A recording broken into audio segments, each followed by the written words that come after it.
കണ്ണിൽ അസഹ്യമായ ചൊറിച്ചിലും വേദനയുമായി വന്ന 43-കാരിയുടെ കണ്ണിൽ നിന്നും പുറത്തെടുത്തത് 10 സെൻറ്റിമീറ്റർ നീളത്തിലുള്ള ജീവനുള്ള വിരയെ. കോഴിക്കോട് കോംട്രസ്റ്റ് ചാരിറ്റബിൾ ട്രസ്റ്റ് കണ്ണാശുപത്രിയിലെ OP പരിശോധനയ്ക്കിടെയാണ് കണ്ണിൽ നിന്നും ജീവനോടെ വിരയെ പുറത്തെടുത്തത്. വെസ്റ്റ് ഹിൽ സ്വദേശിനിയായ യുവതിക്ക് കഴിഞ്ഞ 2 ദിവസം മുമ്പ് മാത്രമാണ് അസ്വസ്ഥത ആരംഭിച്ചത്. ഉടനെ മറ്റൊരു ആശുപത്രിയിൽ ചികിത്സ നടത്തി വീട്ടിലേക്ക് മടങ്ങിയെങ്കിലും വെള്ളിയാഴ്ച അസ്വസ്ഥത സഹിക്കാതെ വന്നപ്പോഴാണ് കോംട്രസ്റ്റ് ആശുപത്രിയിൽ എത്തിയത്. സീനിയർ സർജൻ ഡോക്ടർ സുഗന്ധ സിൻഹ കണ്ണ് പരിശോധിച്ച് OPയിൽ വെച്ച് തന്നെ കണ്ണിലെ വെള്ളപ്പാടയുടെ അടിവശത്തുണ്ടായിരുന്ന വിരയെ ചെറിയ ശസ്ത്രക്രിയാ മാർഗത്തിലൂടെ ജീവനോടെ പുറത്തെടുക്കുകയായിരുന്നു.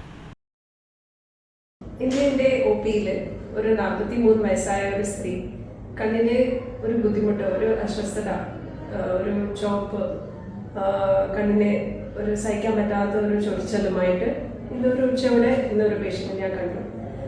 പേഷ്യൻറ്റിൻ്റെ കണ്ണ് ഞാൻ സ്ലിറ്റ് ലാമ്പിൽ പരിശോധിച്ചപ്പം കണ്ണിനുള്ളിൽ ഒരു ജീവനോടെ ഒരു വിരയെ കണ്ടു.